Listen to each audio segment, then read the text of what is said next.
जय हिंद दोस्तों, आपका MS चौहान और आप देख रहे हो अपना चैनल फैविज्ञान। तो काफ़ी टाइम से तबीयत थोड़ी ठीक नहीं रहती और कई कई दिन तक लेटा रहता हूँ। खाना पीना सब बंद हो चुका था। लेकिन क्या है कि आप सब लोगों की जो कहते हैं ना, ये दुआएं से मैं ये सब कुछ करने के काबिल हुआ हूँ। तो कल ऐसे ही 28 फरवरी की बात थी, ऐसे ही छत के ऊपर लेटा हुआ, जैसे अब लेटा हुआ हूँ, ये छत के ऊपर लेटा हुआ हूँ मैं अभी दरी बिछा के। तो धूप ज़्यादा है क्योंकि मौसम का प्रकृति का अपना समावेश होता है, कभी धूप कभी छाँव। तो क्या है कि कल ऐसे ही मैं लेटा हुआ था तो 11:30 बजे एक कबूतर आके थोड़ी हमारी छत के ऊपर वो बैठा, और बैठा क्या, वो एक तरह का वो निढाल हो रहा था, यानी पैरों पे खड़ा नहीं हो रहा था।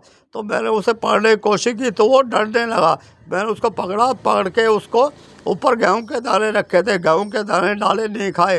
तो पानी डाला, थोड़ा पानी पिया और उसके बाद वो बिल्कुल निढाल सा एक साइड में लुढ़क गया वो। तो मैंने छोटे वाला बेटा और बेटी, वो हमारी बहू, छोटी बहू और बेटा, छोटा बेटा घर पे थे, उसके ड्यूटी का टाइम था।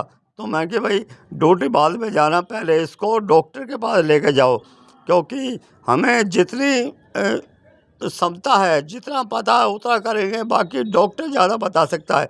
तो डॉक्टर ने उसको मेडिसिन दी और मेडिसिन उसको कहा कि इसका जो टाइम है, ये एज हो चुकी है इस कबूतर की। उसकी चोंच पे मस्से भी निकले हुए थे, साइड में मस्से से थे। तो क्या है कि उन्होंने कहा कि ज़्यादा 10-15 दिन का ये मेहमान है। तो 500 रुपये फीस भी ली और मेडिसिन दी। तो उसको लेकर आए, उसको पानी रखा, दाना रखा, जो भी क्षमता थी वहाँ तक। तो क्या है कि वो शाम को 2 बार उसको मेडिसिन भी दी, शाम को 6 बजे वो इस दुनिया को, यानी एक तरह का यहाँ उसका निधन हो गया, वो अलविदा कह गया। तो क्या है कि हर एक इंसान, जो भी पशु पक्षी हैं जो हमारे हैं, वे बेजुबान होते हैं। ये इंसानों के ऊपर ही आधारित है, क्योंकि जो भी मनुष्य करता है, क्योंकि इनका ध्यान रखना भी हमारा कर्तव्य है। वो इसमें कम कोई एहसान भी नहीं करते हम किसी पे, क्योंकि क्या है कि ये एक इंसान का एक दायित्व बनता है कि अपनी जो क्षमता के अनुसार एक दूसरे की हेल्प, एक दूसरे की सहायता की जाए। उसमें इंसान हो, पशु पक्षी हो, कीड़े मकोड़े हो। बाकी काफ़ी लोगों ने एक जाल बना रखा है, एक जीभ का स्वाद बना रखा है, एक भरम जाल बना रखा है कि बलि पड़ता बकरे की, मुर्गे की या किसी भी चीज़ की। क्योंकि कोई भी माँ नहीं चाहती कि बच्चे की बलि चढ़ाई जाए, लेकिन क्या कि हमने एक प्रथा बना रखी है, ये एक तरह का ढोंग। और क्या कि कोई मनुष्य, अगर मान लो किसी मनुष्य के किसी बच्चे को कोई चोट भी लग जाए तो उसको बहुत दर्द होता है। और जो हम किसी की बलि चढ़ाते हैं या किसी को दुख पहुंचाते हैं तो उसका भी हमें हर्जाना, क्योंकि ये इंसान के जो किस्मत के हिसाब से मिलता है कि बैठना कहीं भी बैठ सकता था, वो छत पे आया, कहीं ना कहीं हमारा, मेरा उस पिछले जन्म का या कहीं कुछ भी, क्योंकि मैं ज़्यादा शिक्षित नहीं हूँ, मैं ज़्यादा पढ़ा लिखा नहीं हूँ। मुझे नॉलेज थी, मैंने कोशिश की और बेटे ने उस दिन छुट्टी भी कर ली।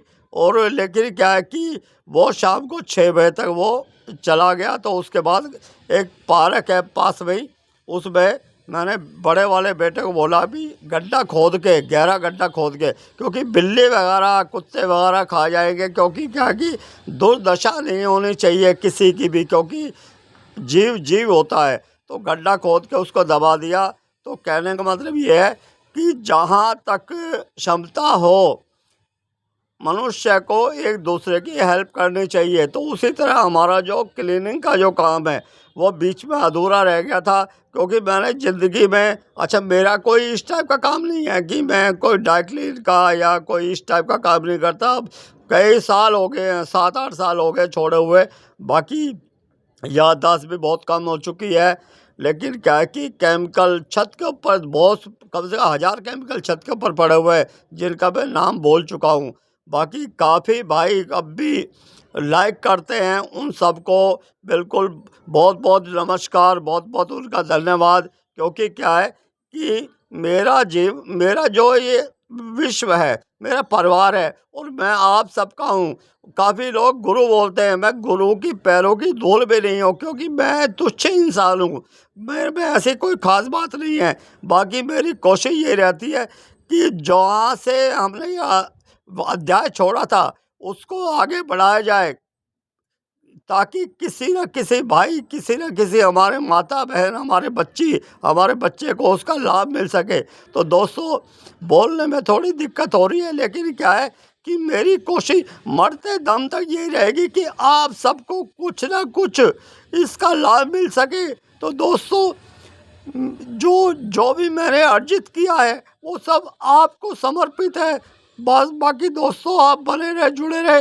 आपकी जो दुआओं के कारण, ईश्वर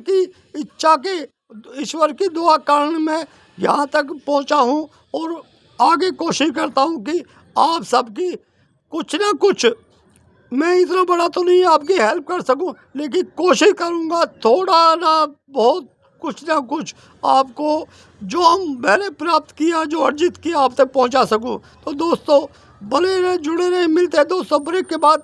जय हिंद, जय भारत।